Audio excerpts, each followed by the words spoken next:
నమస్కారం. గుమ్మడికాయ కూర ఎలా తయారు చేసుకోవాలో చెప్తా. ఇది ఆరోగ్యానికి చాలా మంచిది, చాలా టేస్ట్గా కూడా ఉంటుంది. ఇది గుమ్మడికాయ, ఇది రాసగుమ్మడి అంటారు, తీపి గుమ్మడి అంటారు. ఇది కర్రీ చేసుకుంటే చాలా బాగుంటుంది. నేను సగం తీసుకుంటున్నా. ఇలా అన్నీ ఇట్లా చిన్నగా ముక్కలు కట్ చేసుకోవాలి. ఇగో గింజలు ఇది తీసిన, ఈ గింజలను మంచిగా కడిగి ఎండబెట్టుకోవాలి. ఎండబెట్టుకుంటే ఇలా లోపల ఎండినాక పలుకు వెళ్తుంది. ఆ పలుకు మంచిది ఆరోగ్యానికి. తింటే మనకు సూపర్ మార్కెట్లలో అది మనం తెచ్చుకుంటాం కదా, అట్లా పలుకులు అవి పడేయద్దు. చిన్నగా ముక్కలు కట్ చేసుకోవాలి.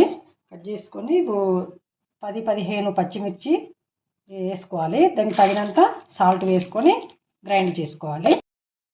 2 టేబుల్ స్పూన్ల ఆయిల్ వేసుకోవాలి.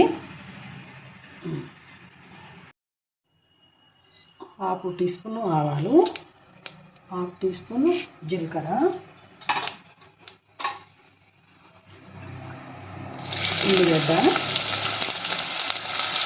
ఉల్లిగడ్డ మంచిగా వేయించుకోవాలి. బ్రౌన్ వచ్చేదాకా. కొంచెం కరివేపాకు,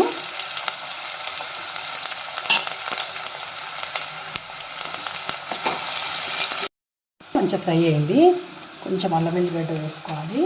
అల్లం వెల్లిగడ్డ కూడా మంచిగా పచ్చిదనం పోయేదాకా వేయించుకోవాలి. పసుపు వేసి కొంచెం ఆ పచ్చిమిరము మనం గ్రైండ్ చేసి పెట్టుకున్నాం కదా, ఆ పచ్చిమిరం వేసుకొని మంచిగా కొంచెం వేయించుకోవాలి. ఎందుకంటే పచ్చి పచ్చి రాకుండా వేయించుకోవాలి.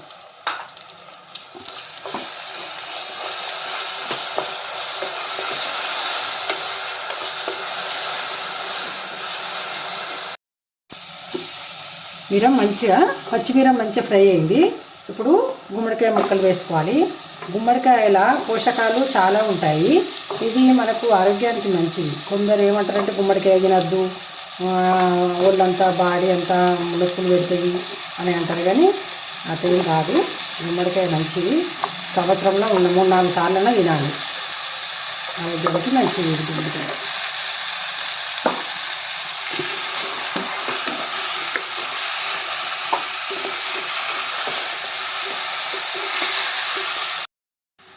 ఇది మొత్తం కలిసేలాగా కలుపుకొని మంచిగా ఇట్లా మూత పెట్టుకుంటే వాటర్ వస్తాయి.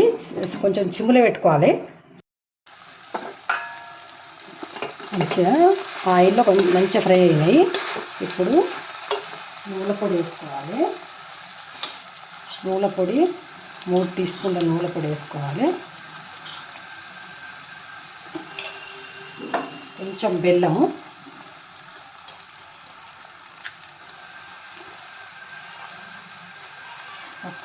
హాఫ్ టీ స్పూన్ ధనియాల పొడి, మంచిగా కలుపుకొని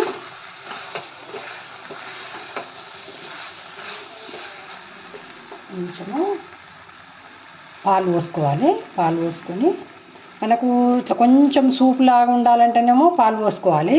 ఫ్రై లాగా అనుకుంటే పాలు పోసుకోవద్దు. ఇష్టం ఇక అది మన ఇష్టము.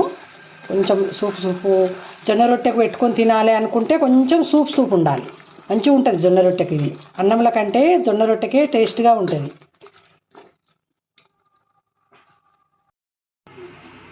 కొంచెం పాలు పోసిన సూప్ లాగా ఉండాలని పాలు పోసి మంచిగా కలుపుకొని మూత. మంచిగా ముక్కలు ఫ్రై అయిపోయినాయి. కొత్తిమీర ఆకేసుకొని స్టవ్ ఆఫ్ చేసుకుంటే కూర రెడీ అయింది. మా వీడియో మీకు నచ్చినట్టయితే షేర్ చేయండి, లైక్ చేయండి.